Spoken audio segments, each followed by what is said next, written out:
가상자산과 블록체인이라는 단어는 이제 더 이상 낯선 기술 용어나 일부 전문가들만의 전유물이 아니다. 몇 년 전까지만 해도 비트코인이나 이더리움은 위험한 투자 혹은 투기 수단이라는 이미지가 강했지만 이제는 디지털 자산이라는 이름으로 제도권 금융과 일상 경제에 대한 가능성까지 함께 논의되는 단계에 이르렀다. 동시에 그만큼 혼란과 불신, 우려 또한 커지고 있다.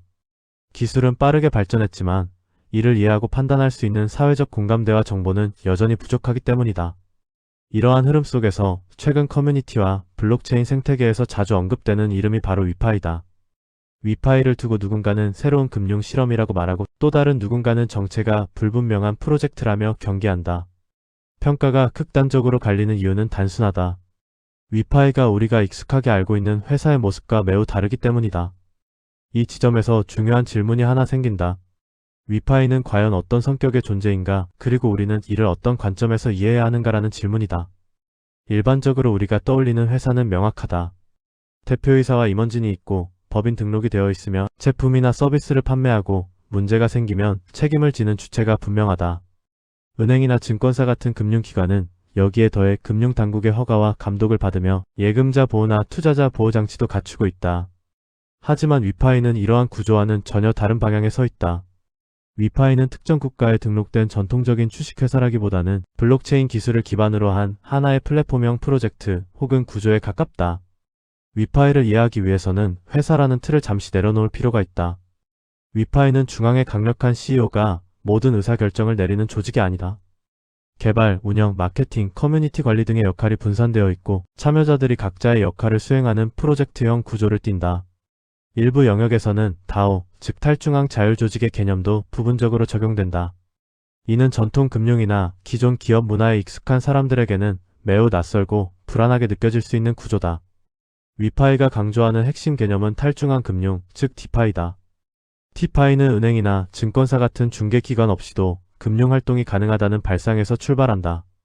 블록체인 위에서 스마트 컨트랙트라는 자동화된 계약 시스템을 통해 자산의 이동, 보상, 정산이 이루어진다. 사람의 개입을 최소화하고 코드로 규칙을 정해 운영한다는 점에서 기존 금융과는 접근 방식 자체가 다르다. 또 하나 중요한 요소는 커뮤니티 기반 구조다. 위파이에서는 단순히 돈을 넣고 기다리는 투자자 개념보다 참여자라는 개념이 더 강조된다.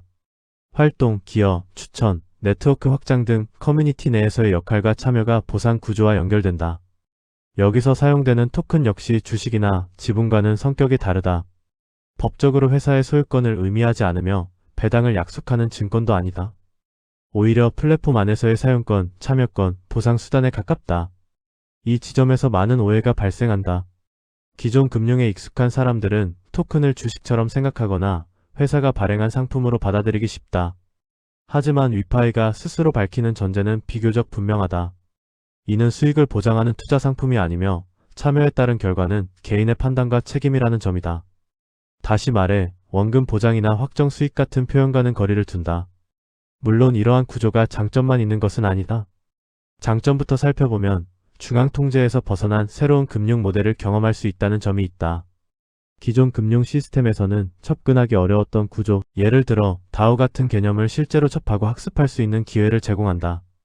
또한 커뮤니티를 중심으로 한 네트워크 효과, 참여에 따른 보상 구조는 새로운 형태의 경제 실험으로서 의미를 가진다.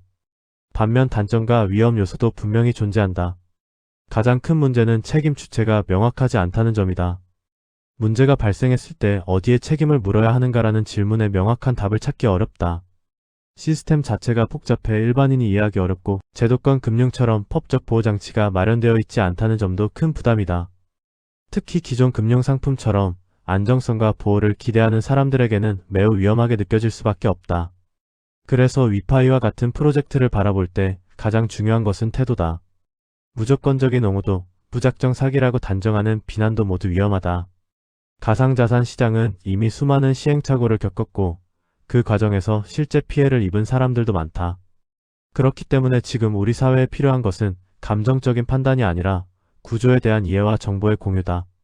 위파이가 무엇을 약속하지 않는지, 어떤 위험이 존재하는지, 어떤 전제 위에서 운영되는 구조인지에 대해 명확히 알리는 과정은 매우 중요하다. 이는 특정 프로젝트를 홍보하거나 비판하기 위한 목적이 아니라 참여 여부를 판단해야 하는 개인들의 알 권리와 직결된 문제다. 이해하지 못한 상태에서 참여하거나 반대로 잘 알지 못한 채 무조건 배척하는 건 모두 건강한 태도라고 보기 어렵다. 결국 위파이는 회사가 맞느냐 아니냐라는 이분법으로 판단할 대상이 아니다. 오히려 하나의 구조적 실험, 블록체인 기반 커뮤니티 경제 모델로 이해하는 것이 더 정확하다. 그리고 이러한 실험은 성공할 수도 있고 실패할 수도 있다. 중요한 것은 그 가능성과 위험을 동시에 인식한 상태에서 각자가 자신의 판단 기준에 따라 접근하는 것이다. 가상자산과 블록체인 산업은 이제 선택의 문제가 아니라 이해의 문제로 넘어가고 있다. 위파이 역시 그 흐름 속에 놓여 있다. 더 많은 정보와 더 많은 설명, 그리고 냉정한 시선이 필요한 이유가 여기에 있다. 이것이 바로 지금 우리가 위파이를 포함한 블록체인 프로젝트들을 바라보며 반드시 가져야 할 기본적인 자세일 것이다.